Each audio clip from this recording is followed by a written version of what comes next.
Hello good morning मेरे भाई। स्वागत है आप सभी लोगों का हमारे YouTube channel maths wonder by Naseem classes में, जहां हम लोग क्लास 10th के मैथ्स का NCERT solution step by step कर रहे थे मेरे भाई। लास्ट वीडियोस में हम लोग Thales theorem, converse of Thales theorem और साथ ही साथ एक्सरसाइज चैप्टर 6.1 को सॉल्व किए थे मेरे भाई। अगर जिसने भी उस वीडियोस को नहीं देखा है आप प्लीज़ जाकर के पहले उसको देखो, उसको पहले आप सीखो, उसके बाद ही जो है इस चैप्टर में आओ, ताकि इस एक्सरसाइज के सवालों को आप आसानी से सॉल्व कर पाओ मेरे भाई।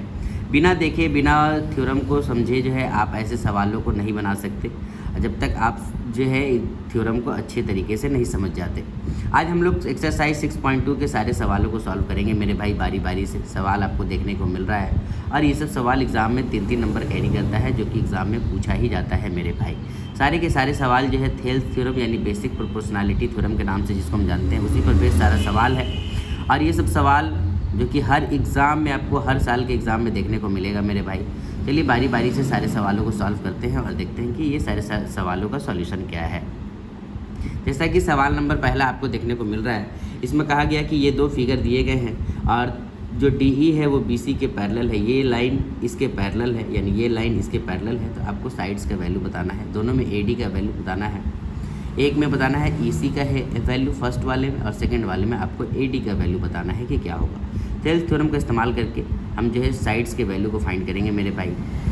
और बाकी ये सब सवाल भी आपको देखने को मिल रहा है, सारे के सारे थेल्स थ्योरम पर ही बेस्ड सवाल है। आइए देखते हैं बारी बारी से सारे सवालों को। और अगर आपको वाकई वीडियोज़ अच्छा लगे मेरे भाई तो आप प्लीज़ सपोर्ट करो, चैनल को ज़्यादा से ज़्यादा सब्सक्राइब करो मेरे भाई, वीडियोज़ को शेयर करो मेरे भाई, और सपोर्ट करना एकदम नहीं भूलो मेरे भाई। ठीक है, बढ़ते हैं सवाल नंबर पहले की ओर और देखते हैं सॉल्यूशन हम लोग इसका कैसे फाइंड करेंगे मेरे भाई। सवाल नंबर पहला जो कि आपको स्क्रीन पर देखने को मिल रहा है मेरे भाई, आपको ये EC का लेंथ जो है फाइंड करना है कि ये EC क्या है। इसके लिए आपको पहले EC को x मानना पड़ेगा। तो आप लिखोगे कि लेट EC बराबर x सेंटीमीटर, आपने ऐसा मान लिया। ठीक है, और आपके पास गिवन क्या है, तो आपके पास गिवन है, गिवन दैट कि DE जो है वो पैरेलल है BC का। थेल्स थ्योरम यही कहता है कि अगर कोई साइड किसी ट्रायंगल में थर्ड साइड के अगर पैरेलल है तो उस साइड का रेशियो जो है वो आपस में इक्वल होता है ना। तो यूजिंग थेल्स थ्योरम लिखेंगे हम कि यूजिंग थेल्स थ्योरम क्या हम लिख सकते हैं, साइड का ratio AD upon DB is equal to AE upon EC होगा मेरे भाई, क्योंकि थेल्स थ्योरम यही कहता है। अब केवल आपको वैल्यू पुट कर देना और वैल्यू निकाल लेना है। AD का वैल्यू आपके पास 1.5 सेंटीमीटर है, DB का वैल्यू आपके पास 3 है, AE का वैल्यू 1 है, EC का वैल्यू आपने x मान रखा है।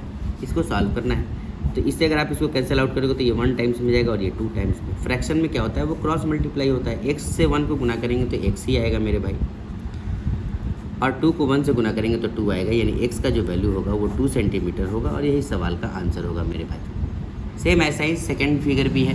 सेकंड फिगर भी आपको देखने को मिल रहा है मेरे भाई, जिसमें आपको AD का लेंथ फाइंड करना है और बताना है कि AD का लेंथ क्या होगा। सेम आपको थेल्स थ्योरम का इस्तेमाल करके ही इसको बनाना है। इसके लिए फिर आपको लिखना पड़ेगा कि लेट AD बराबर x सेंटीमीटर। हमने मान लिया कि AD जो है वो x सेंटीमीटर था। आपके पास गिवन क्या है, तो आपके पास गिवन है, गिवन दैट कि ये वाला DE जो है वो पैरेलल है ये वाले BC का।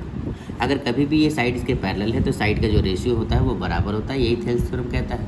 थेल्स थ्योरम यही कहता है कि अगर कोई भी पैरेलल साइड थर्ड साइड के अगर पैरेलल है, कोई भी एक साइड जो है थर्ड साइड की अगर पैरेलल है तो ट्रायंगल का साइड का रेशियो बराबर होता है, यही थेल्स थ्योरम कहता है। तो बाय यूजिंग थेल्स थ्योरम हम लोग इस्तेमाल करेंगे, यूजिंग थेल्स थ्योरम। इससे हमको क्या मिलेगा, तो साइड लिखेंगे AD अपॉन DB बराबर AE अपॉन EC। यहाँ वैल्यू हम पुट करेंगे मेरे भाई, तो AD मेरे पास कुछ नहीं है, x है, DB मेरे पास 7.2 है, AE मेरे पास 1.8 है और ये मेरे पास EC 5.4 है मेरे भाई। यहाँ से x का वैल्यू अगर हम फाइंड करना चाहेंगे तो ये क्रॉस मल्टीप्लाई होगा, 7.5 इसके पास आ जाएगा, यानी x का जब हम वैल्यू निकालेंगे तो 1.8 वैसे ही रहेगा, 7.2 वहाँ जाकर के मल्टीपल हो जाएगा, बाकी नीचे 5.4 सेम एज इट इज़ रहेगा। ठीक है मेरे भाई। अब जब आप इसको सॉल्व करोगे तो ये टेबल में कटेगा, कितने बार में जाएगा मेरे भाई, ये 3 टाइम्स में चला जाएगा, और 3 से जब आप इसको डिवाइड करोगे तो ये 3 2 जा 6 और 3 4 जा 12, यानी कि 2.4 आएगा मेरे भाई। यानी जो x का वैल्यू होगा वो 2.4 सेंटीमीटर होगा और एक्स कुछ नहीं था मेरे भाई, वो AD का लेंथ था और यही इस सवाल का आंसर होगा। आई होप ये समझ में आया कि आपको अगर ऐसा फिगर दे दिया जाए और साइड्स का वैल्यू पूछा जाए तो आप कैसे फाइंड करोगे। ठीक है मेरे भाई, अब बढ़ते हैं सवाल नंबर नेक्स्ट, सवाल नंबर दूसरे की ओर। सवाल नंबर दूसरा जो कि आपको स्क्रीन पर देखने को मिल रहा है मेरे भाई, इसमें ये कहा गया कि E and F are the points on the side PQ and PR of a triangle PQR। PQR triangle में E और F जो है इन दोनों साइड्स पर पॉइंट है। For each of the following cases state whether EF parallel QR। तो बोला कि आपके पास जितने भी केसेस दिए गए हैं इसमें आपको बताना है कि किस किस केस में थर्ड साइड के पैरेलल जो होगा वो ये EF जो होगा वो थर्ड साइड के पैरेलल होगा। तो ये तभी हम बता सकते हैं मेरे भाई क्योंकि थेल्स थ्योरम यही कहता है कि अगर कोई भी साइड, ये साइड अगर इसके पैरेलल है तो ये साइड का रेशियो जो होता है वो इक्वल होता है। किसी तरीके से अगर हम साइड का रेशियो इक्वल दिखा देंगे तो ये पैरेलल हो जाएगा मेरे भाई, या फिर ये पैरेलल है तो साइड का रेशियो जो है इक्वल है। यही दो बात होता है। वो आपसे अगर इक्वल साइड दे देगा तो पैरेलल पूछेगा और अगर पैरेलल दे देगा तो आपको इक्वल साइड प्रूव करना होगा मेरे भाई कि साइड का रेशियो जो है वो इक्वल होता है, ये आपको प्रूव करना होगा। यही आपको काम करना है यहाँ पैरेलल दिखाने के लिए। सारे साइड्स का रेशियो आपको इक्वल दिखाना होगा। अगर इक्वल होगा तो वो पैरेलल होगा, इक्वल नहीं होगा तो पैरेलल नहीं होगा मेरे भाई। 3 सवाल है, इसमें से एक सवाल आपको बताता हूँ, बाकी आप 2 सवाल खुद से बनाओगे। बहुत ही ईजी है और अगर आप कहोगे तो मैं तीनों का तीनों सवाल आपको बता दूंगा मेरे भाई। चलिए देखते हैं कि इसका सॉल्यूशन हम कैसे फाइंड करेंगे। ये सवाल नंबर दूसरा मेरे भाई, दूसरा का पहला नंबर सवाल है जिसमें आपको ये ट्रायंगल जो है PQR दिया हुआ था और सारे साइड्स का वैल्यू जो है आपको गिवन है। आपको बताना है कि ये लाइन इसके पैरेलल है। ये तभी हो सकता है मेरे भाई जब ये रेशियो और ये रेशियो आपस में बराबर हो। इसके लिए हम क्या लिखेंगे, तो जो मेरे पास गिवन है पहले उसका वैल्यू लिखेंगे कि लेट नहीं, गिवन दैट PE आपके पास कितना है, तो PE है आपके पास 3.9 centimetre. Same as it is EQ जो है आपके पास वो है 3 सेंटीमीटर। फिर उसके पास आपके पास PF जो है वो है 3.6 सेंटीमीटर और आपके पास FR जो है वो आपके पास 2.4 सेंटीमीटर है मेरे भाई। पहले आपको जो गिवन है वो लिखना होगा। फिर बाय यूजिंग थेल्स थ्योरम आपको साइड का रेशियो दिखाना है, यानी एक तरफ लिखना है PE अपॉन EQ। इसका जब वैल्यू आप लिखोगे तो ये है 3.9 और ये है 3।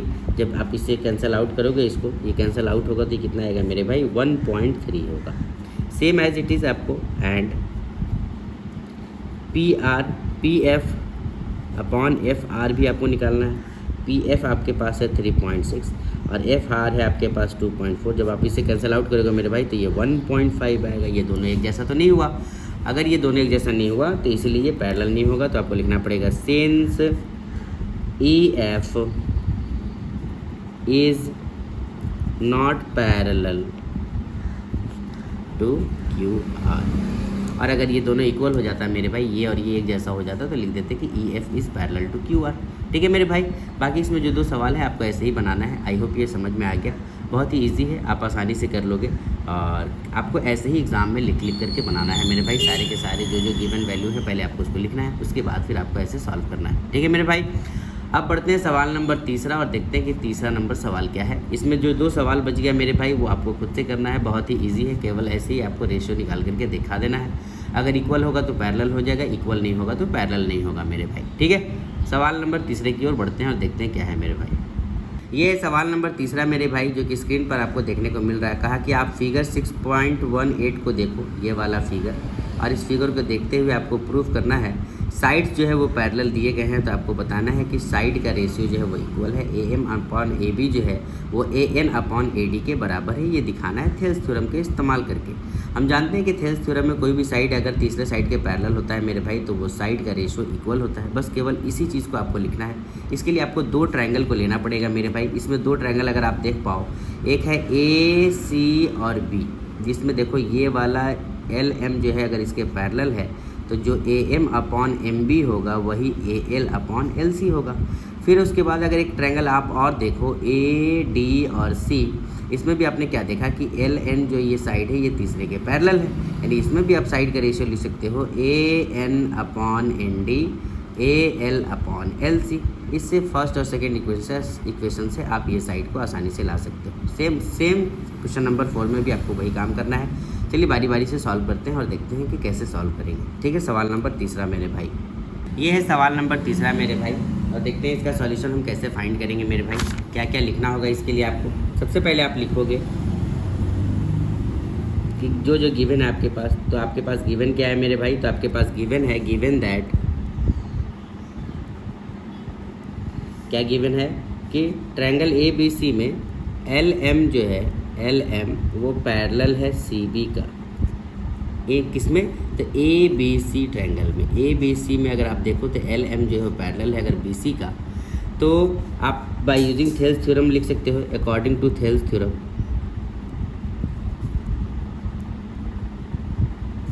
अकॉर्डिंग टू थेल्स थ्योरम क्या लिखोगे आप, तो ये जो साइड का रेशियो होगा A M upon M B is equal to A L upon L C, या फिर आप पूरे साइड को भी लिख सकते हो A M upon A B A L upon A C, वैसे भी रेशियो एक ही आएगा मेरे भाई, लेकिन इसमें आपको कंप्लीट रेशियो लेके चलना था, यानी ये वाला आधा और ये वाला पूरा, फिर वैसे ही ये वाला आधा और ये वाला पूरा, तो आप भी वैसे ही लिखोगे A M upon A B लिखोगे मेरे भाई, और ए एल अपॉन ए सी लिखोगे मेरे भाई, ठीक है, और इसको आप इक्वेशन फर्स्ट मान लोगे, ठीक है। सेम आपको फिर से लिखना है कि एंड या similarly in triangle A D C अगर आप देखो तो एल एन जो है वो पैरेलल है सी डी का, इसीलिए according to Thales theorem, according to Thales theorem यहाँ से भी आप क्या देखोगे मेरे भाई, तो ये भी वही साइड का रेशियो होगा A N upon A D, A L upon A C होगा मेरे भाई, इसको आपने इक्वेशन सेकंड मान लिया। अगर आप गौर से दोनों इक्वेशन को देखो तो ये वाला साइड का रेशियो और ये वाला साइड का रेशियो अगर आपस में बराबर है तो ये दोनों भी आपस में, ये वाला भी और ये वाला भी आपस में बराबर होगा। इसके लिए आपको लिखना पड़ेगा कि from equation first and second, first और सेकेंड से आपने क्या देखा कि A L upon A C, A L upon A C बराबर है, तो यानी A M upon A B जो होगा वो A N upon A D के बराबर होगा, और यही आपको प्रूफ करना था मेरे भाई। आई होप ये आपको समझ में आया कि हमने कैसे इसको सॉल्व किया। ऐसे ही बारी बारी से सारे सवालों को हम लोग सॉल्व करेंगे मेरे भाई, और अगर आपको वीडियोज़ अच्छा लगे तो आप प्लीज़ मेरे वीडियोज़ को ज़रूर लाइक करो मेरे भाई, ठीक है। अब बढ़ते हैं सवाल नंबर नेक्स्ट यानी चौथा सवाल की ओर। ये है सवाल नंबर चौथा मेरे भाई। इस फिगर को देख करके आपको बताना है कि अगर डी ई जो है वो पैरेलल है ए सी का, ये वाला डी ई लाइन अगर वो ये वाले बड़े वाले ए सी के पैरेलल है, और डी एफ लाइन ए ई के पैरेलल है, ये डी एफ जो है वो ए ई के पैरेलल है, तो आपको बताना है कि B F upon F E और बी ई अपॉन ई सी जो है वो रेशियो बराबर है, ठीक है मेरे भाई। जो जो लाइन पैरेलल होता है वो ट्रायंगल को लिया जाता है। एक बार ये लाइन पैरेलल है तो इस नाम के ट्रायंगल को लेना पड़ेगा, और एक बार ये पैरेलल है तो इस नाम के ट्रायंगल को लेना पड़ेगा, और थेल्स थ्योरम से दो इक्वेशन बनेगा मेरे भाई। दो इक्वेशन से आप इस वैल्यू को आसानी से फाइंड कर लोगे, जैसे कि सवाल नंबर तीसरे में हम लोगों ने किया, ठीक है मेरे भाई। देखते हैं कि कैसे हम इसको सॉल्व करेंगे। सवाल नंबर चौथा आपको देखने को मिल रहा है मेरे भाई, ये है उसका फिगर, और देखते हैं कि इसको हम लोग सॉल्व कैसे करेंगे। इसमें हमसे पूछा गया है कि बी एफ अपॉन में एफ ई वो बराबर है बी ई अपॉन में ई सी, बी ई अपॉन में ई सी, उसको आपको प्रूफ करके दिखाना है मेरे भाई। इसके लिए आपको दो ट्रायंगल लेना होगा, और जो जो गिवन है आपके पास वो लिखना पड़ेगा। पहला ये गिवन है आपके पास कि given that in triangle A B C D F जो है वो पैरेलल है ए सी का, यानी ए बी सी अगर आप ट्रायंगल का देखो पूरे वाले ट्रायंगल को, तो डी एफ जो है ये वाला लाइन इसके अगर पैरेलल है, अगर इसके पैरेलल है तो by using Thales theorem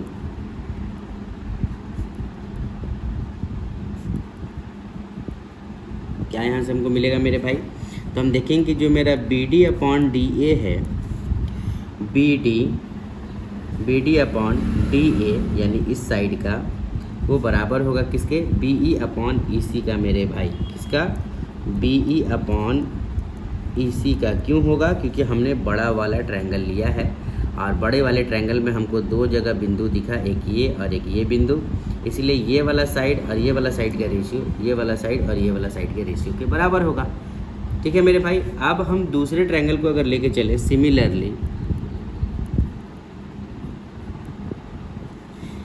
in triangle A B C, same triangle in triangle A B C, आपने इस बार क्या देखा कि आपका डी एफ जो है वो पैरेलल है ए ई का, इस बार क्या है कि डी एफ जो है वो पैरेलल है ए ई का मेरे भाई। तो इस बार बिंदु जो है आपके पास डी मिलेगा और एफ भी मिलेगा, ठीक है। क्योंकि अगर आप इस ट्रायंगल को लेके चलोगे ए बी और सी में, तो आप क्या देखोगे कि डी एफ अगर आपके पास पैरेलल है, डी एफ जो है वो पैरेलल है इस ए ई का, ये दो बिंदु होगा तो जो D B upon B D upon जो डी ए होगा वही B F upon F E होगा मेरे भाई।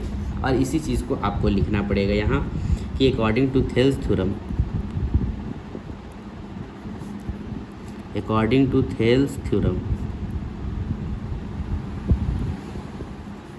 जो आपका B D upon D A होगा मेरे भाई वो बराबर होगा B F upon F E का। और इसको आपको सेकेंड इक्वेशन मान लेना है मेरे भाई। जब आप दोनों इक्वेशन को देखोगे from equation first and second, तो आप क्या देखोगे मेरे भाई कि ये B D upon D A और ये भी B D upon D A जो है दोनों आपस में बराबर है, तो ये दोनों भी आपस में बराबर होगा। यानी कि बी ई अपॉन ई सी जो होगा वो B F upon F E के बराबर होगा। और यही आपसे प्रूफ करने के लिए कहा गया था मेरे भाई कि आप इस साइड का रेशियो को प्रूफ करके दिखाओ। आई होप ये सवाल आपको समझ में आया कि हमने कैसे सॉल्व किया मेरे भाई। आपको भी एग्ज़ाम में ऐसे ही सॉल्व करना है ताकि आपको फुल मार्क्स मिले और आप ज़्यादा से ज़्यादा स्कोर कर पाएँ मेरे भाई, ठीक है। अब बढ़ते हैं नेक्स्ट सवाल नंबर 5 की ओर और देखते हैं कि 5 नंबर सवाल क्या है। ये है 5वां नंबर सवाल मेरे भाई, जो कि आपको फिगर 6.20 को देखना है। इस फिगर को देखना है और बताना है कि अगर डी ई पैरेलल है ओ क्यू का, डी ई पैरेलल है ओ क्यू का, और अगर डी एफ पैरेलल है ओ आर का, तो आपको बताना है कि ई एफ भी पैरेलल है क्यू आर का। यानी कि आपको E F parallel Q R बताना है। इस बार पैरेलल बताना है मेरे भाई। अगर पैरेलल बताना है इट मीन्स कि आपको पहले साइड का रेशियो जो है फाइंड करना होगा। और साइड का रेशियो जब आसानी से आप फाइंड कर लोगे तो वो लाइन पैरेलल हो जाता है, क्योंकि साइड का रेशियो अगर इक्वल हो गया तो थर्ड साइड्स के ऊपर वाला जो लाइन है वो उसका पैरेलल हो जाता है उस ट्रायंगल का, ठीक है मेरे भाई। यानी इस बार आपको साइड का रेशियो इक्वल दिखाना है तभी ये पैरेलल होगा। आइए देखते हैं कि कैसे ऐसे सवालों को अगर एग्ज़ाम में आए तो हम लोग सॉल्व करेंगे मेरे भाई। ये है सवाल नंबर 5 मेरे भाई, जो कि आपको स्क्रीन पर देखने को मिल रहा है फिगर। आइए इसके सॉल्यूशन को सॉल्व करते हैं और देखते हैं कि कैसे हम ई एफ जो है वो पैरेलल है क्यू आर का, इसको प्रूफ करके दिखाएंगे मेरे भाई। इसके लिए आपको पहले लिखना पड़ेगा जो आपके पास गिवन है वो लिखना पड़ेगा कि given that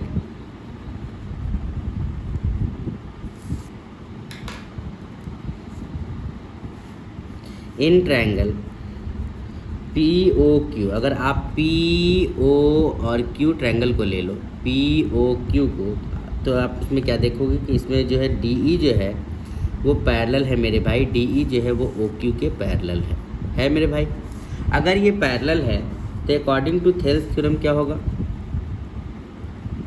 according to Thales theorem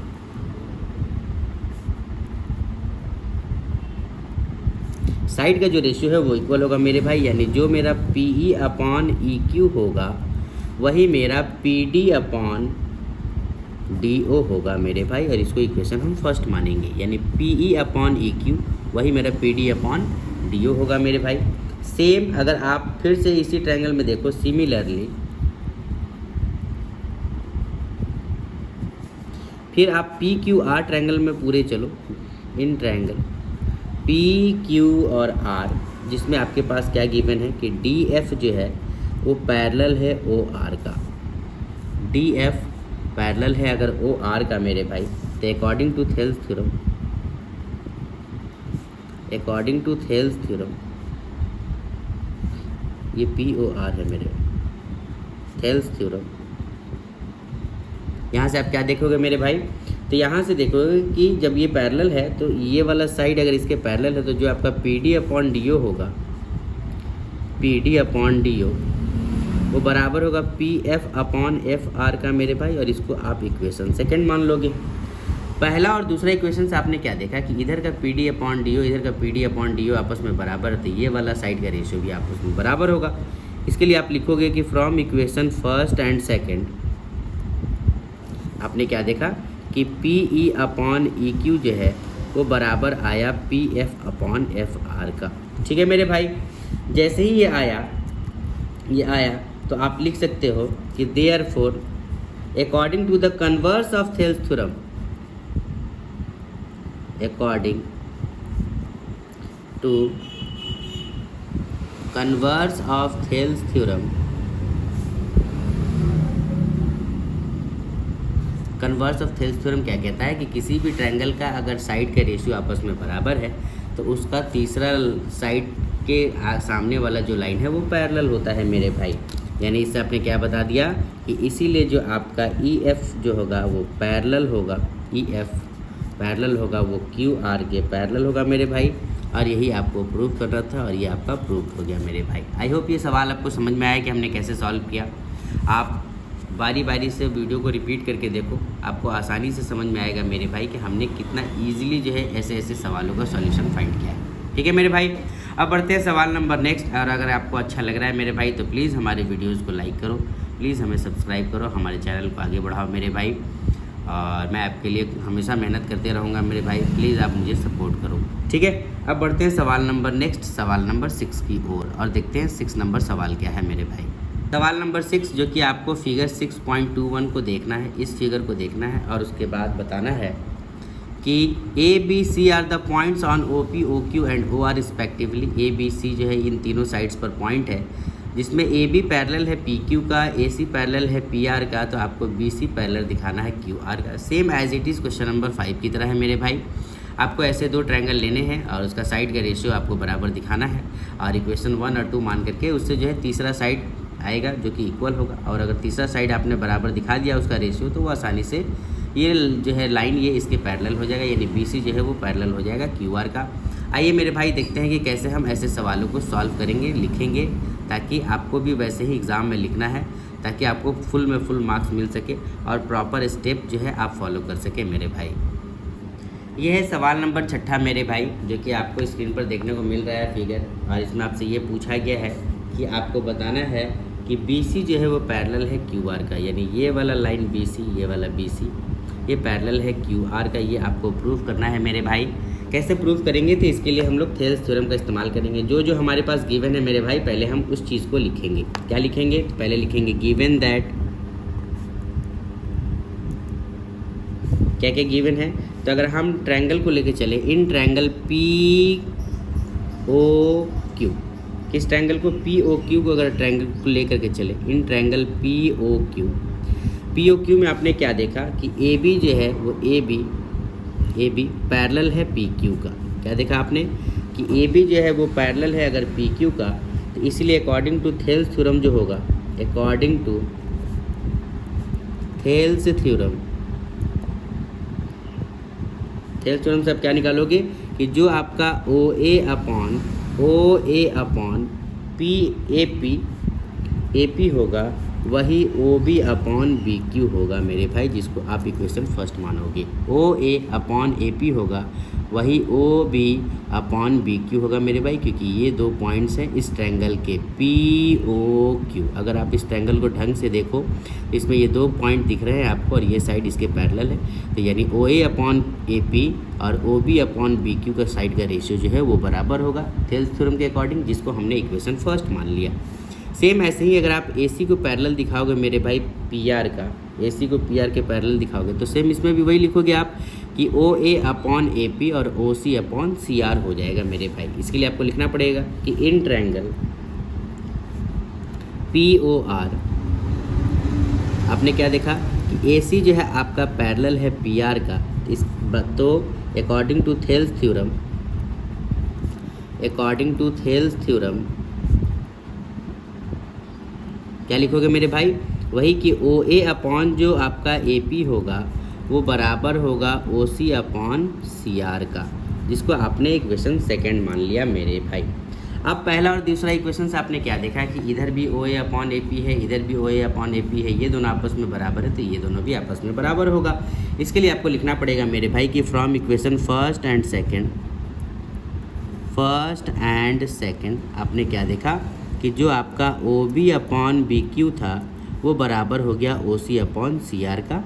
ठीक है मेरे भाई, आपने ये देखा कि ये साइड का रेशियो आपका बराबर आ गया। अगर जैसे ही आपने ये साइड का रेशियो बराबर दिखा दिया, तो दिखाने के बाद अगर आप कन्वर्स ऑफ थेल्स थ्योरम का इस्तेमाल करोगे तो आसानी से आप साइड्स को पैरेलल दिखा सकते हो, क्योंकि कन्वर्स ऑफ थेल्स थ्योरम यही कहता है कि किसी ट्रायंगल का अगर दो साइड्स के रेशियो आपस में बराबर हो जाते हैं तो तीसरा साइड आपस में पैरेलल हो जाता है मेरे भाई।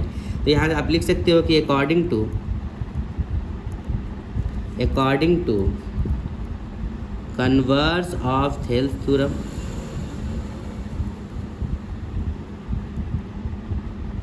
BC जो होगा वो पैरेलल हो जाएगा QR का, और यही आपको प्रूफ करना था मेरे भाई, और ये आपका प्रूफ हो गया। आपको ऐसे ही एग्ज़ाम में भी लिखना है मेरे भाई। आई होप ये आपको समझ में आया कि हमने कैसे इस सवाल को सॉल्व किया। क्वेश्चन नंबर 5 और 6 दोनों का सेम एज इट इज़ सवाल ही है मेरे भाई, और आपको ध्यान देना है, ठीक है। अब बढ़ते हैं नेक्स्ट सवाल नंबर 7 की तरफ मेरे भाई। ये सवाल नंबर 7 मेरे भाई, जिसमें कहा गया कि यूजिंग थ्योरम 6.1 थेल्स थ्योरम को यूज़ करते हुए prove that a line drawn through the mid point of one side of a triangle parallel to another sides bisect the third side. यानी क्या कहा गया कि आपको थ्योरम 6.1 का इस्तेमाल करते हुए आपको ये प्रूव करना है कि अगर कोई लाइन जो है ड्रॉ किया जाता है mid point of one side of a triangle parallel to the another side, यानी कि मिड पॉइंट अगर ये है किसी साइड का और ये भी मिड पॉइंट है दूसरे साइड का, और ये दोनों लाइन मिड पॉइंट वाले पॉइंट को अगर आप मिलाते हो तो ये तीसरे साइड्स के पैरेलल होता है। ये एक थ्योरम 6.1 का इस्तेमाल करते हुए क्लास 9 का सवाल है जो कि आपको प्रूव करना है मेरे भाई। आई होप सवाल समझ में आ गया आपको कि सवाल आपसे क्या पूछा गया, कैसे सॉल्व करेंगे मेरे भाई। चलिए देखते हैं। नंबर 7 की ओर हम लोग बढ़ चुके हैं मेरे भाई। फिगर आपको देखने को मिल रहा होगा। कैसे सॉल्व करेंगे तो इसके लिए आपको लिखना पड़ेगा कि लेट, जो आपने PQ माना है, PQ is a line through the mid point of AB, through the mid point of AB parallel to BC, parallel to BC, intersect AC at Q, intersect AC at Q। इसीलिए PQ जो है वो parallel है BC का। ये इसमें हमने लिखा कि हमने क्या किया, हमने PQ नाम का एक लाइन यहाँ से मिड पॉइंट P से बढ़ाया, और बढ़ाने के बाद हमने उसको Q तक जो है मिला दिया। Q तक जैसे ही हम उसको मिलाए तो हमने क्या देखा कि ये BC के पैरेलल हो गया, और ये Q नाम पर जो ये लाइन बढ़ा, ये Q नाम पर यहाँ आया और AC नाम के साइड को ये बाइसेक्ट किया, यानी कि उसको यहाँ से काट दिया। ठीक है मेरे भाई। तो आपको इसमें बताना है कि Q जो है, Q भी एक मिड पॉइंट है, ये आपको शो करना है मेरे भाई, क्योंकि सवाल में ये गिवन था कि P ही केवल मिड पॉइंट है। तो आपको ये भी बताना है इस बार कि Q जो है इस बार आपका मिड पॉइंट है। इसके लिए आप कैसे सॉल्व करोगे, तो पूरा ट्रायंगल को आपको लिखना पड़ेगा। In triangle ABC according to Thales theorem अगर आप चलोगे, according to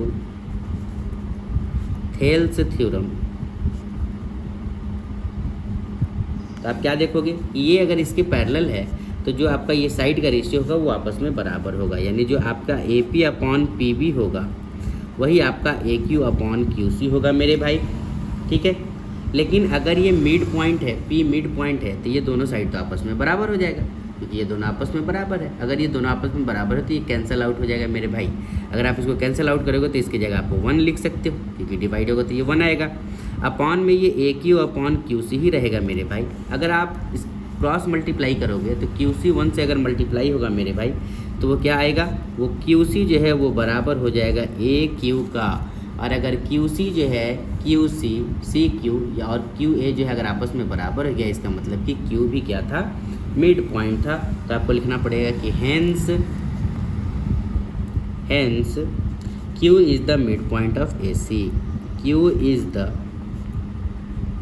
mid point of AC, और यही सवाल का आंसर होगा मेरे भाई। आई होप समझ में आया आपको सवाल कि हमने कैसे इसको सॉल्व किया। ठीक है मेरे भाई। अब बढ़ते हैं सवाल नंबर 8वां की ओर, और देखते हैं 8वां नंबर सवाल क्या है मेरे भाई। 8वां नंबर सवाल जो कि आपको देखने को मिल रहा है मेरे भाई, इसमें आपको थ्योरम 6.2 का इस्तेमाल करते हुए बताना है कि prove that the line joining the mid points of any 2 sides of a triangle is parallel to the third side. इस बार आपको क्या कहा गया कि कोई एक ट्रायंगल है और उसके 2 साइड्स पर मिड पॉइंट है, उस मिड पॉइंट को आपने मिला दिया है तो वो लाइन तीसरे के पैरेलल होता है, ये आपको बताना है। ये आप कन्वर्स ऑफ थेल्स थ्योरम से आसानी से इसको सॉल्व कर सकते हो। चलिए देखते हैं कि हम लोग कैसे इसको सॉल्व करेंगे मेरे भाई। 8वां नंबर सवाल फिगर आपको देखने को मिल रहा है मेरे भाई। इस बार आपको पी क्यू को बी सी के पैरेलल दिखाना है मेरे भाई। इसके लिए आप लिख सकते हो कि let P Q is a line which passes through the midpoints, which passes through the midpoints, through the midpoints of any two sides of a triangle। ठीक है मेरे भाई, इसमें आपने क्या देखा कि आपको ये वाला चीज़ इसके पैरेलल दिखाना है मेरे भाई। तो जो आपका ए पी होगा अपॉन में पी बी, अगर ये मिड पॉइंट है मेरे भाई तो ये वाला चीज़ इसके बराबर होगा, यानी इन दोनों को जब आप डिवाइड करोगे तो ये कितना आएगा मेरे भाई, ये 1 के बराबर आएगा। सेम एज इट इज़ जो आपका ए क्यू होगा अपॉन में क्यू सी, ये भी मिड पॉइंट है क्यू, यानी ये दोनों को भी डिवाइड करोगे तो कितना आएगा मेरे भाई, 1 आएगा। तो इससे आप लिख सकते हो कि ए पी अपॉन जो पी बी होगा वो बराबर है ए क्यू अपॉन क्यू सी का, और दोनों बराबर होगा 1 के मेरे भाई, होगा। ठीक है, आपने क्या देखा कि आपने साइड के रेशियो को आपने जो है बराबर दिखा दिया। तो कन्वर्स ऑफ थेल्स थ्योरम यही कहता है कि किसी भी ट्रायंगल के साइड्स के रेशियो अगर आपस में बराबर हो जाते हैं तो ये साइड ये वाला जो है तीसरे साइड्स के पैरेलल हो जाता है। बस एक लाइन आपको लिखना पड़ेगा कि hence according to converse of Thales theorem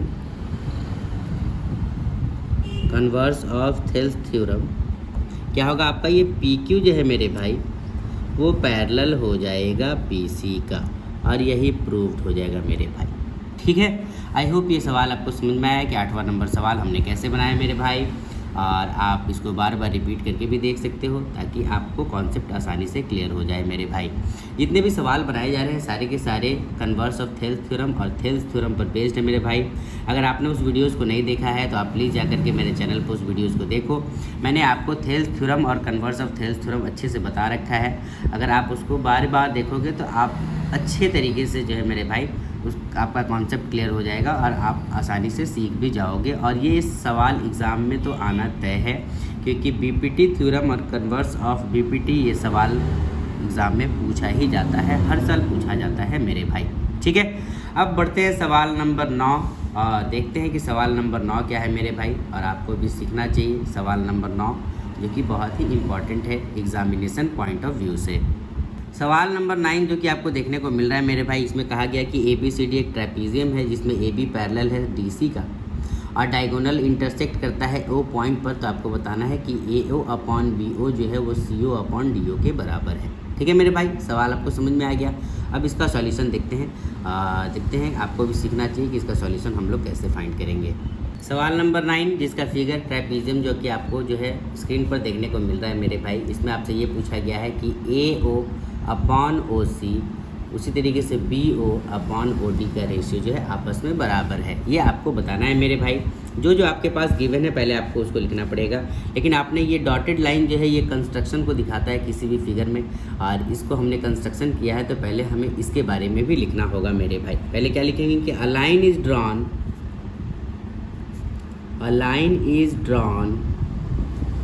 through the point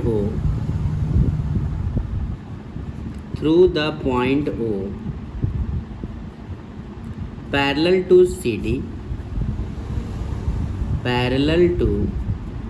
CD, इसीलिए EF जो है वो पैरेलल हो गया आपका CD का। ठीक है मेरे भाई, इसीलिए आपका ये EF लाइन जो है वो CD के पैरेलल हो गया, क्योंकि हमने एक लाइन O पॉइंट से करते हुए जो है उसको आगे की ओर बढ़ाया। तो अकॉर्डिंग टू थेल्स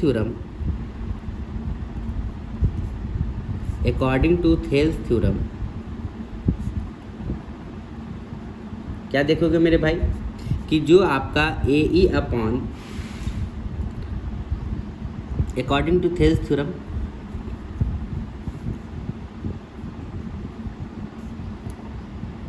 एक लाइन लिखना छोड़ दिए थे मेरे भाई जिसमें हमने ट्रायंगल का नाम नहीं लिखा था। हमने ट्रायंगल ए डी सी लिया है, ए डी और सी, जिसमें हमने क्या देखा कि ई ओ जो है वो पैरेलल है सी डी का, उसी चीज़ को हमने यहाँ लिखा कि in triangle A D C E O parallel है अगर सी डी का, तो अकॉर्डिंग टू थेल्स थ्योरम आप क्या लिख सकते हो कि जो आपका A E upon E D होगा, ए ई अपॉन ई डी ये बराबर किसका होगा मेरे भाई, ये होगा ए ओ अपॉन ओ सी का, ए ओ अपॉन ओ सी का।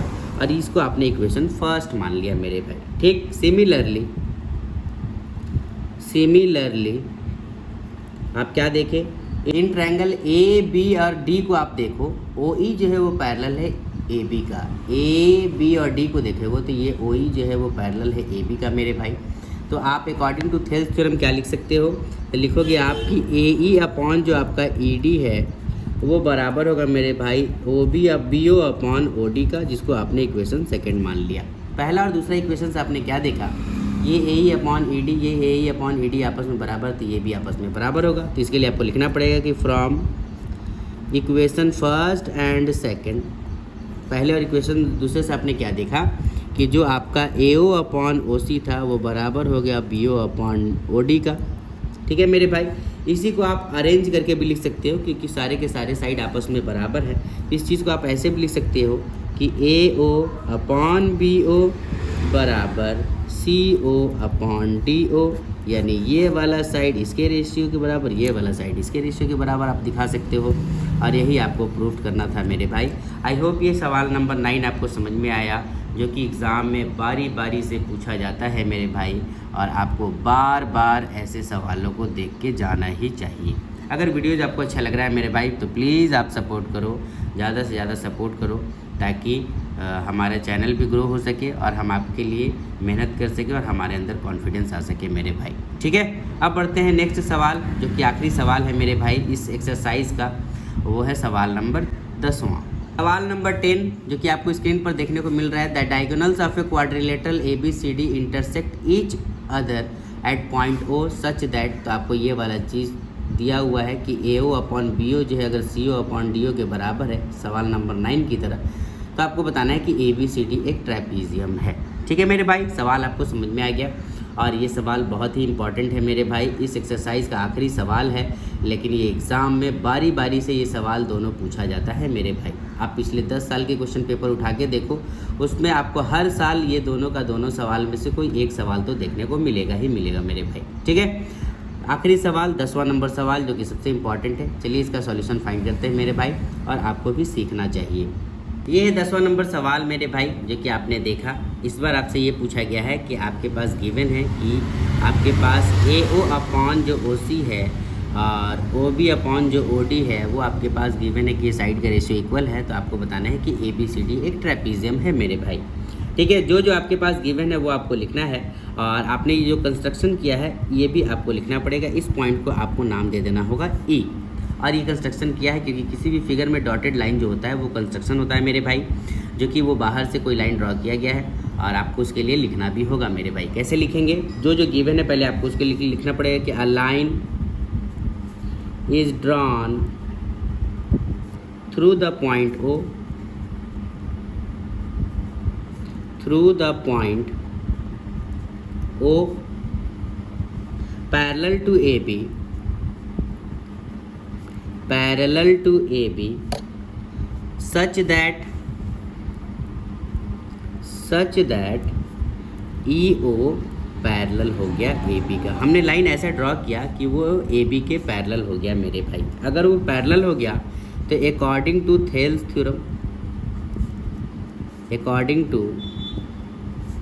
थ्योरम क्या लिख सकते हैं मेरे भाई कि AE अपॉन जो मेरा ED होगा वो बराबर होगा BO अपॉन OD का, जिसको हम इक्वेशन फर्स्ट मान लिए मेरे भाई। लेकिन हमारे पास गिवन क्या है, बट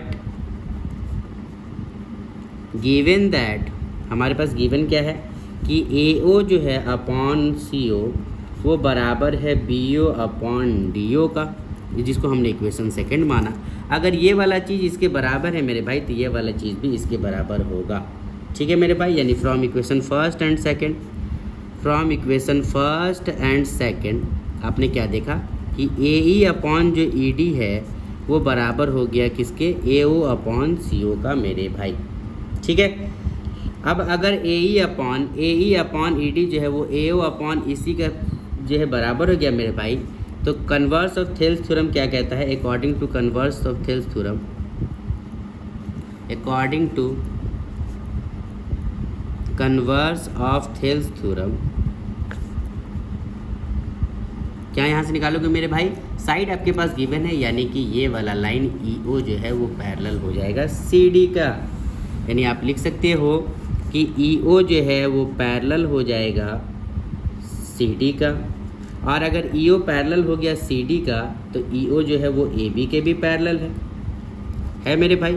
EO जो है वो पैरेलल है AB का भी और पैरेलल हो गया CD का भी, क्योंकि AB के पैरेलल तो वो क्वेश्चन में गिवन था, CD के पैरेलल हमने अभी सॉल्यूशन से निकाला है। अगर ये तीनों आपस में पैरेलल है, इट मीन्स क्या हो गया कि AB भी पैरेलल हो गया CD का। और अगर AB जो है किसी भी फिगर में ये वाला AB जो है वो CD के पैरेलल हो गया, इट मीन्स कि ये एक ट्रेपीजियम है, क्योंकि ये ट्रेपीजियम का एक प्रॉपर्टी है मेरे भाई। इसीलिए ABCD क्या होगा? इज़ अ ट्रेपीजियम होगा, ट्रेपीजियम। और यही इस सवाल का आंसर हो जाएगा और यही आपको प्रूव करना था मेरे भाई। आई होप ये सवाल आपको समझ में आया कि हमने कैसे इसको सॉल्व किया। अगर वीडियोज़ आपको वाकई अच्छा लग रहा है मेरे भाई तो प्लीज़ आप ज़्यादा से ज़्यादा सपोर्ट करो, मेरे चैनल को ज़्यादा से ज़्यादा आप जो है सब्सक्राइब करो, अपने दोस्तों में शेयर करो। और हाँ, अगर आपको किसी भी चैप्टर में दिक्कत है मेरे भाई तो आप कमेंट करना एकदम भी नहीं भूलो, ठीक है भाई मेरे भाई। आप अपनी तैयारी को बेहतर बनाओ, हर दिन अच्छे से मेहनत करो मेरे भाई।